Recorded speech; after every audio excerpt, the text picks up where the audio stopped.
Lexus is trying to save the manual transmission, and it won't be connected to the glorious 5-liter V8.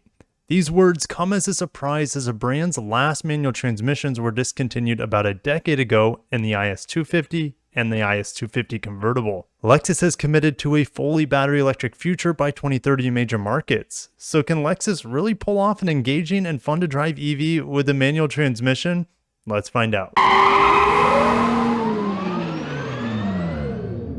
Over at the Lexus newsroom in Europe, they had a huge press release, not only for Lexus, but for Toyota yesterday. Definitely check out my coverage on the CHR, as well as the full breakdown of the Toyota end of things. But I wanted to dive more into this manual transmission for Lexus. And before we get into that though, Lexus is claiming with their new RZ electric vehicle, we still don't know when it's going to be out in the market. My fingers crossed for first half of 2023, but we still don't know for sure. And now it's on the same ETNJ platform as, let's say, the BZ4X, and that's been hit with lots of issues with the wheels falling off, etc. But now that vehicle's back on the market, the RZ is probably free to get a little bit closer to production. So let's get into the efficiency here. They're claiming 16.8 kilowatt hours per 100 kilometers. They're saying this is the best in the luxury segment that they're competing in. When I did the rough conversion to miles per kilowatt hour, it was like 3.23. And if we look at the most efficient battery electric vehicles at cars.com, 3.23 gets you just over 30 kilowatt hours per 100 miles. So it's not that far outside the top 10 here. And keep in mind, this is a luxury vehicle I'm talking about and not a mass market EV. So the efficiency is looking to be really, really strong here on the RZ. Now, what does the 71.4 kilowatt hour battery achieve in miles? Well, 440 kilometers when you convert it to miles, as well as the EPA cycle.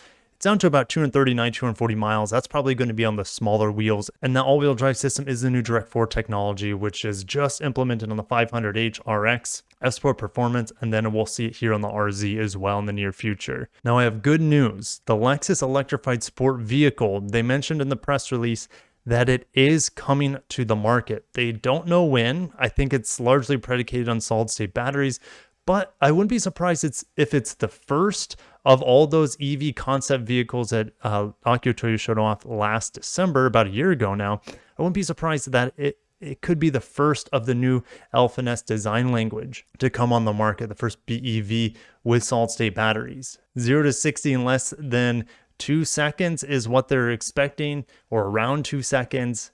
I think with that sort of performance and design, they could bring this vehicle to market with a really high sticker price, with maybe the first fully BEV from Lexus with solid-state batteries. But definitely stay tuned. They are bringing it to the market. Hopefully it looks just like what we have, but I know there will be some changes when it makes it to the production form. They talk about the battery design technology. They talked a lot about the bipolar nickel metal hydride. I'm not going to get too much into that. Everyone has liquid cooling on their batteries. Now, Lexus is saying it will have 90% of battery retention after 10 years of use. So no one else is claiming that sort of longevity. They also mentioned the one motion grip, the steering yoke sort of thing.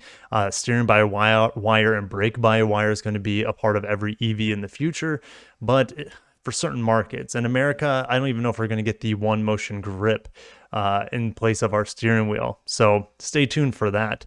Now, EV powertrain with manual transmission. I cannot believe Lexus is dipping their toes into this. They're saying this is the most fun BEV they've driven, and so they're really pushing hard to make this thing come to market. So here, the lady's driving this UX 300E, which the manual transmission is slotted into.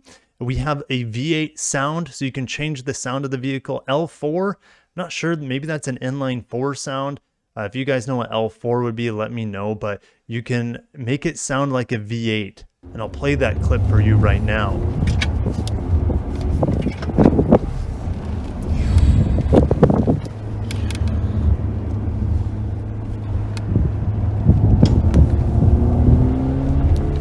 Now, also in the video, we have a gear indicator. So I don't know if we ever saw this driver get out of third gear, but he's able to switch between second and third gear. And you also have a tachometer. A tachometer for an electric motor, those things can spin ridiculously high RPMs. This one taps out at about 10,000. I think they're going to need, well, I mean, it depends on what their motor, you don't need it super high revving, especially if you have lots of gears. So we'll see. At the end of the press release, they also talk about the UX300E gets a 40% range increase for 2023, but we knew that already. I already made a video on that. In the back of my head, I know that this would be more fun to drive than a traditional EV, but does it make sense? Is a consumer going to want anything like this when or if Lexus brings this to the market? I think you'll have some people. I just don't think it's going to be mass appealing, just like the manual transmission currently is not mass appealing, but it is all software based. So here's the thing: you have a manual transmission, gear shifter in there, you have a clutch pedal, but if you don't want to, you can just put it in like probably BEV mode, and it'll not, you won't have to touch the gear select at all. It'll just, you know, row through any gears at once because those gears are all simulated anyways. So it sounds like the best of both worlds. You can have a fully manual transmission electric vehicle when you want to have a little bit more fun, or you just put it in automatic mode and it'll drive like any other EV on the market. It's very strange. I don't know what to think about it. I guess I can't really judge it until I would drive something like this. And I hope, I mean, it would be cool if they bring it to the market. I just don't know how well it will do for them. And I mean, they canceled the manuals in their lineup 10 plus years ago. In 2012, IS250, 2013, IS250C. So Lexus, I applaud you for trying to make BEV fun and engaging. Just don't know how well the market would be open to having the option of a manual transmission in their EV. But I'm going to end it there. I'll see what you guys have to say down below. I got to get ready to go to drive the new Prius today, so stay tuned for that Prius driving impressions, pricing, MPGs, all that stuff. Catch you in the next one. Thank you for watching. Make sure to subscribe to this channel as well as my Electrified channel, Kirk E Cars. Thank you for watching. Take care of yourselves and peace.